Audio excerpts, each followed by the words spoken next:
Today, I'm up over $160,000 in the trading day. And guess what? I took a loss before my day today.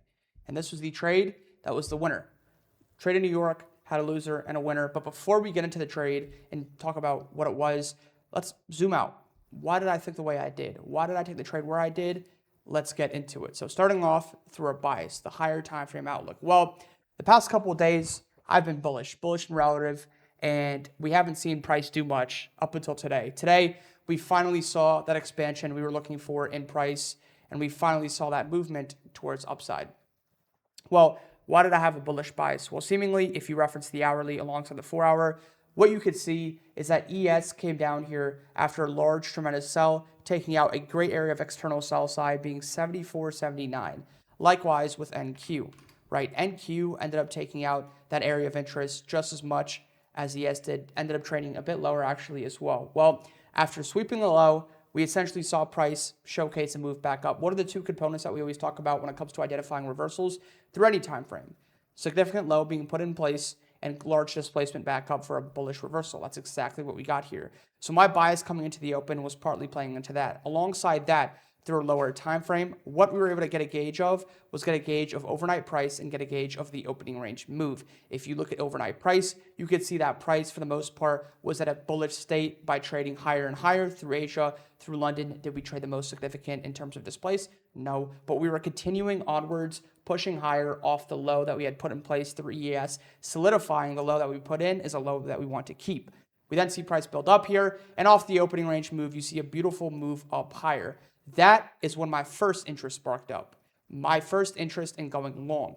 Now, coming into the open, you guys know we trade ES and NQ. The best way we are able to identify which asset to take is through looking at price action and through looking at the highs and the lows of current price and where it's trading at. Let me talk about that. So basically, looking at NQ on the 1 minute time frame and looking at ES on the 1 minute time frame here, what you're able to recognize coming into the open is that you see ES is a lot more stagnant as opposed to NQ was. What I mean by that is off the New York Open, you see price on NQ come up, you see price take out London highs, and you see your opening range move, and then you see a significant push past that. Well, if you look at ES essentially comes up off the open, and we do end up eventually taking out that London high, but the highs that we put in place through ES, or at least coming up into it, were a lot lower compared to NQ, right? If you look at our London highs, you could see right here, specifically at, I believe, this candle right here, 9:35 a.m. Eastern Standard Time. So 5 minutes after our open, we get our opening range move into London highs. ES, however, does not end up taking out that high until 9:42 a.m. Eastern Standard Time. So you see one asset take out a high 7 minutes earlier than the previous asset did. That is a great way we identify divergence. And from there, we recognize, okay, based off that and based off price off the open, what we're able to tell is if we entertain upside interest, it would be ES. So after identifying higher time frame look, overnight price, and the opening range move, we could see all three components were actually bullish. And so for me, I entertained the idea behind being risk on here. As we always talk about, you always have to have a plan, have your system, have your management in place, and don't always just try to look for a trade. Wait for your components in your system to line up. When they do, you know when to be risk on. When it's not, you don't be risk on. So our first trade of the day came on NQ after recognizing divergence, and what we ended up looking at was a potential retracement into these two 1 minute gap imbalances with Lanto. Why not have a normal 1 minute gap? Well, I combined 2 1 minute gaps here because these two 1 minute gaps here weren't the most displacive. As you guys know, the best component when it comes to blocking out the noise in terms of identifying fair value gaps is looking for gaps that are the most displacive. These gaps were not that. They were displacive to an extent, but not what we typically look for.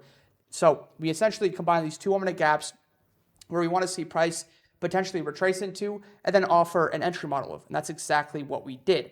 We see price retrace at the sequence right here, and we eventually see price confirm interest by bouncing off the gap. You see me mention that on my Discord, where I say the potential outlook of taking this NQ trade. We then go risk on and put our trade in position right here. I am long, where we take our trade, but unfortunately, as you guys see, we stop out. Now, here's the thing. This right here is a loss I am willing to take 1 million out of 10 times, 1 million out of 1 million times, because this is a good systematical loss. Here's the thing that helps me a lot with my psychology is when I take trades and I know I take high conviction trades, I don't care if I lose or win because I have a concept, I have a system revolved around my trading where I've had proof of concept for so long. You guys obviously have seen it.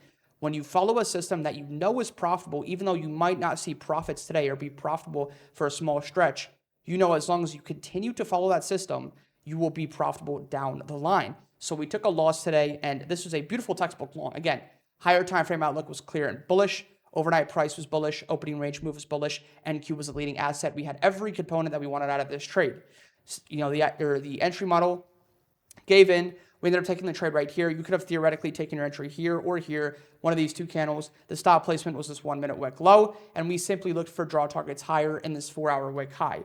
We see price go in the money initially, but after seeing that 4-hour gap fill, we actually end up seeing price come right back down, stopping us out on this trade. Now, after this, I will say, I was a bit cautious in price, recognizing that price has been a lot more internal as of recently. I wanted to wait and see until price would clear up for me to take a potential long again, because the only thing I was eyeing was longs due to the fact of my bullish bias. Had we traded lower, I simply would have stayed cash. And had we traded lower, the charts would have been confusing to me. And I think you guys didn't know, no matter what level of a trader you are, myself or even people who are better than me, you will have points where you won't understand what the chart does. And that's the beauty of having a system. You don't need to. You only need to know when the charts make sense when your system appears. So we then proceed, and eventually after sweeping, coming down here and sweeping our New York lows on ES, what I was looking for the same concept as we referenced on the hourly time frame. Go back at the start of this review. You could see that on the hourly time frame, what did we say? Once a low is taken, you want to see a good low being put in place, and you want to see clear displacement off the low. Well, that's the exact thing I was looking at here on ES off the New York low of day. Did I expect a lower? Yeah, but did we see price come down and sweep the low? Yes, and most importantly, we saw clear displace back up. So once we had seen that, just like with our higher time frame bias, we simply look to be risk on here on the 1 minute time frame. And this time, instead of combining 2 1 minute gaps, we end up taking 1 1 minute gap because this gap is clearly displacive, much more displacive than this gap. These two gaps were right here, right? A lot bigger displacement, a lot bigger of a body.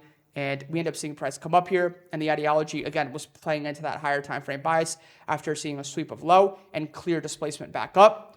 We happen to take our entry, and our fill was around here. Your model entry ideally is right here, but I took a beautiful fill right after the closure. Our stop loss on this idea was this 1 minute wick low. You could have used our model stop, which would have been the fair value gap, candle low or open. That could have worked as well. We eventually end up seeing price come into play. We take entry at the closure right here because this candle right here ends up inverting the 1 minute gap at 10:27 a.m. Eastern Standard Time.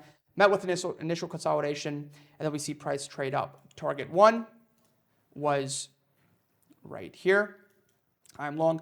We went risk-free here. Target 1 was high of day. We went risk-free internally because after initially taking this long, with such a beautiful setup in my eyes, even though it lost, I was a bit cautious on price, and I made sure I kept my stops kept my break-even stops pretty tight and wanted to go risk-free pretty soon because of the fact that price hasn't been trading the best. We come up here, take out highs, trade past. We eventually end up meeting TP1, where then we end up going to take profit 2, which is this hourly gap fill, take profit 3, this hourly internal high, and now just still trading onwards. I'm still holding this trade as I'm recording this. So a beautiful trade, and again, the reason you see us take a beautiful trade and the reason you see us be green today is because we did not revenge trade. We didn't feed into emotions. We simply stuck to our plan. Higher time frame booked, overnight booked, opening range move booked as well. All bullish. And although we took a loss initially, we didn't cry about it. We stuck to our system and recognized that it was a systematical loss and simply moved on. That's the importance here.